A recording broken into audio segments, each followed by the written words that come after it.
আল্লাহু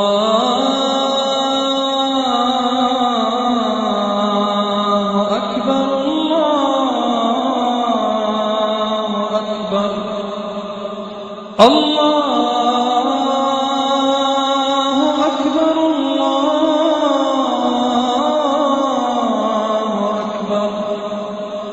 ডক্টর জাকির, রমজান এটা আসলে একটা অসাধারণ মাস, আর আমি নিজেও এটা ভালোভাবে উপলব্ধি করেছি যে এই পবিত্র রমজান মাসে সব মুসলিম ভাই বোনদের মধ্যে সুন্দর একটা বন্ধন তৈরি হয়।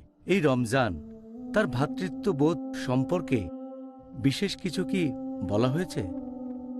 আমাদের প্রিয় নবী মুহাম্মদ সাল্লাল্লাহু আলাইহি ওয়াসাল্লাম বলেছেন যে মুসলিমরা হলো একটা শরীর, পৃথিবীর সব মুসলিম তারা একটা শরীর। আর আপনারা যদি ভালো করে দেখেন, পৃথিবীর মুসলিমরা তারা আলাদা।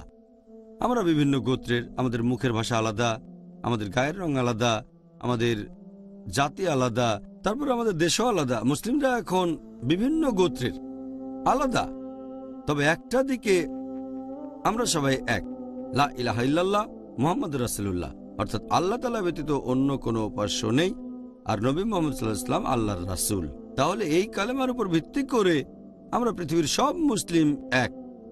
আল্লাহ পবিত্র কোরআনে বলেছেন, সূরা হুজুরাত অধ্যায় নম্বর 49 আয়াত নম্বর 13, ইয়া আইয়ুহান নাসু ইন্না খালাকনাকুম মিন যাকরিন ওয়া উনসা ওয়া জাআলনাকুম শুউবান ওয়া কাবাইলা লিতাআরাফু ইন্না আক্রামাকুম ইনদাল্লাহি আতকাকুম ইন্নাল্লাহা আলিমুন খাবীর। যার মানে, হে মানুষ জাতি, আমি তোমাদের সৃষ্টি করেছি একজোড়া পুরুষ ও নারী হতে, পরে তোমাদের বিভক্ত করেছি বিভিন্ন জাতি ও গোত্রে, যাতে তোমরা একে অন্যের সাথে পরিচিত হতে পারো, এমন না যে একে অন্যকে ঘৃণা করবে। আর আল্লাহর কাছে সেই ব্যক্তি অধিক মর্যাদা সম্পন্ন যার রয়েছে তাকওয়া। আল্লাহ সুবহানাহু ওয়া তাআলার কাছে আমাদের বিচার করার মানদণ্ড সেটা গোত্র না, বর্ণ না, জাতি না, সেটা লিঙ্গ না, ধন সম্পদ না, সেটা হলো তাকওয়া, আল্লাহ তাআলাকে মেনে চলা ধার্মিকতা।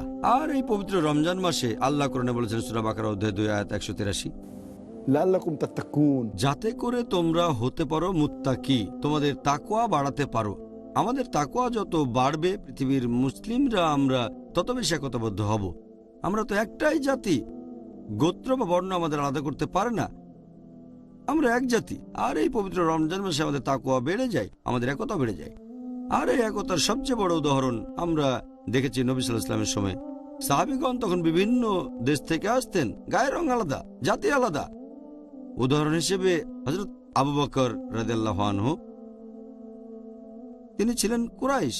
এরপর হযরত বিলাল রাদিয়াল্লাহু আনহুর কথা বলা যায়, তিনি এসেছিলেন ইথিওপিয়া থেকে, ইথিওপিয়ান।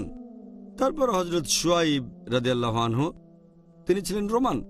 তারপর আরেকজন সাহাবী সালমান ফার্সি রাদিয়াল্লাহু আনহু ছিলেন পারস্য দেশের।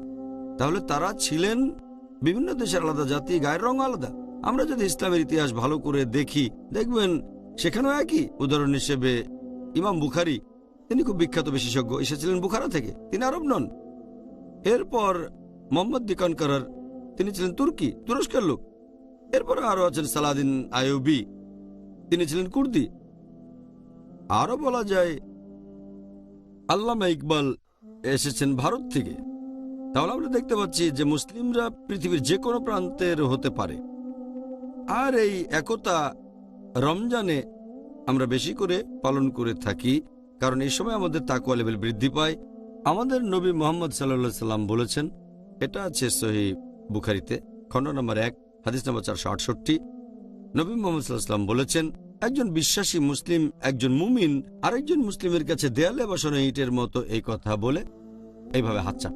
আমাদের প্রিয় নবী আরো বলেছেন, এই হাদিসটা আছে সহিহ মুসলিমে খণ্ড নম্বর 4 হাদিস নাম্বার 6219, যে আমাদের নবী বলেছেন, একজন মুসলিম কখনোই আরেকজন মুসলিমের উপর অত্যাচার করবে না, সে তাকে বাধা দেবে না, তার কাছে মিথ্যে বলবে না, সবসময় সত্যি কথা বলবে। আর একজন মুসলিম কখনোই আরেকজন মুসলিমের বিরুদ্ধে যাবে না। নবী আমাদেরকে এরকম একতার কথাই শিখিয়েছেন। এটা আমরা ভালোভাবে বুঝতে পারি এই পবিত্র রমজান মাসে।